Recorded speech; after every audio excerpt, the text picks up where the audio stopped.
All right, ladies and gents, it's me. Going live. It's been a long time, and I've been really kind of thinking about a lot of things because it's been kind of painful, like seeing the whole Biden administration like failing, as we know they would, but it's just so sad to see, like, you know, it's like deer in headlights, the way that the Biden administration is running things and not giving the people what they need or deserve at all. Like this 1.9 trillion relief, you could say relief bill. I mean, it's like all I can hear is like Biden saying, "Look, fat. All we could get you is these like $1,400 checks that were means tested to make sure that 17 million people less would get these checks than the Trump administration." And beyond that, unemployment, instead of getting $600 a week checks, we're going to give you $300 a week checks. Like, okay, that's not very helpful. But beyond that, I mean, I know, as many people know, it's very hard to get these unemployment checks. You could be a business that went out of business and you're never going to see a check, not one check ever. And these PPP loans, they're not going to actual businesses, they're going to huge corporations. And that's about it. They're not going to go to the people that actually need them. The $15 minimum wage, that was the least of what we were asking for. That's what the least of what the Biden administration had promised the people. And guess what? They didn't fight for it, not one iota. The parliamentarians said no. So guess what? Biden just said, he rolled over. Oh, the parliamentarian said no. So, I mean, at least Bernie forced the vote and made, everyone pony up. And the Democrats showed their, cards, which means that 8 people voted against this bill. But the reality is, they didn't need to do any of this BS.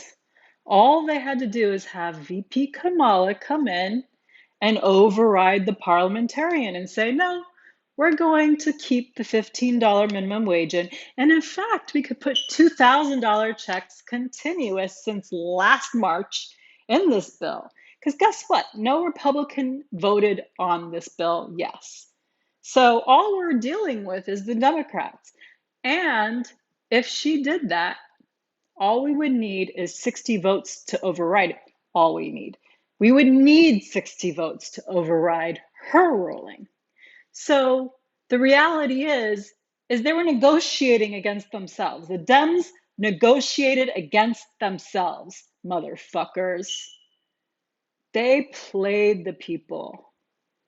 And guess what? This is what Democrats do.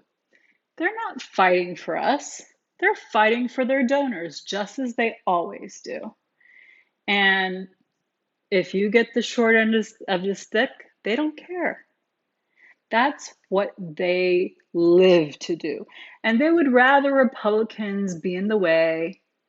They would rather have that excuse. So that's why in 2022, they're fighting yet again to make sure that they lose.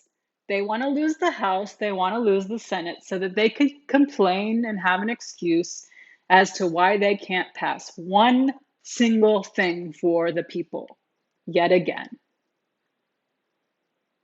These motherfuckers, they don't give a shit about us. They give a shit about their donors. And it doesn't matter, they can play, I'm a Democrat, I'm a Democrat. No, you're a Republican. You're a Republican that is working for the donors. Republicans, at least, I have to give it to them. At least they're telling us the truth that that's who they are. We know that. Democrats, they'll lie through their teeth and say they're something else. And yet again, they are exactly doing what the Republicans do. but behind your back, stabbing you in the back all the time. At least Republicans stab you in the front. Um, that's all I can say, really. I mean, Biden is not going to be any different than Obama.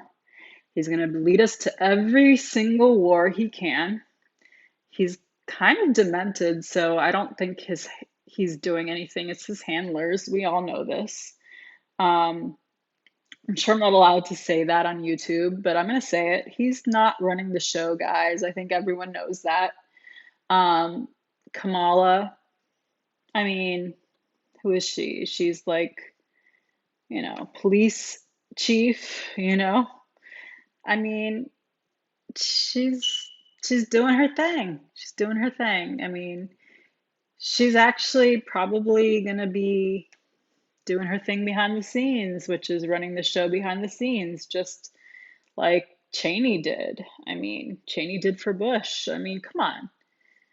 We know what's going on. Anyhow, the reality is the Dems were never going to give the people anything. We could have thought all we wanted that, oh, Trump's out. He's terrible. We know he's terrible. That's not the point. Trump was terrible. We know that. The point is Democrats are terrible too. And, you know, Biden being in office, like, what is he like this much slightly less terrible than the Democrats? I mean, than the Republicans? I mean, it's really not a good thing. So I guess my thoughts are, what are we going to do about it? Because, we want to hold our politicians to account. I loved all the left, you know, leaning people saying, oh, well, we're not going to get Bernie, but at least we're going to hold Biden to account. Yeah, where are you holding Biden to account? Where are all these people holding Biden to account? It's like they all of a sudden disappeared into the Netherlands. Like they are no longer anywhere. And, you know, the people that are actually holding Biden to account are not Democrats. We are independents. We are progressives. We are fighting tooth and nail, calling these politicians out. Politicians such as Alexandria Ocasio Cortez. Like, where was she? Wasn't she supposed to hold her vote? Didn't she say, oh, well, we can't fight for Medicare for all. We can't do force the vote right now because, we could use our leverage against Pelosi, against the Speaker of House being elected, Pelosi, but we won't do it because we're going to hold it until we can do fight for 15, because that's more important than Medicare for all somehow. I think they're both equally important, but this was her argument. So, and she argued that, oh, well, we have to wait. We have to elect Pelosi because she's going to do our bidding and la, la, la, la, la. We just passed the relief bill. And guess what? AOC, the other progressives in the House and the Senate did not hold their votes against this relief package and to ensure that the $15 minimum wage was included. And why didn't they do that? When I mean, they were the only way we were going to get it in at this point. What is their excuse now? What is their excuse now? I really would like to know. Do not vote for the fraud squad anymore. Do not ever send them one single dime. Do not vote Democrat ever again. And you better be holding these people accountable 24/7, because otherwise you are going to get nothing. We are going to get nothing. Guaranteed. All right. I will talk to you guys later. This is what I had to say tonight. Good night.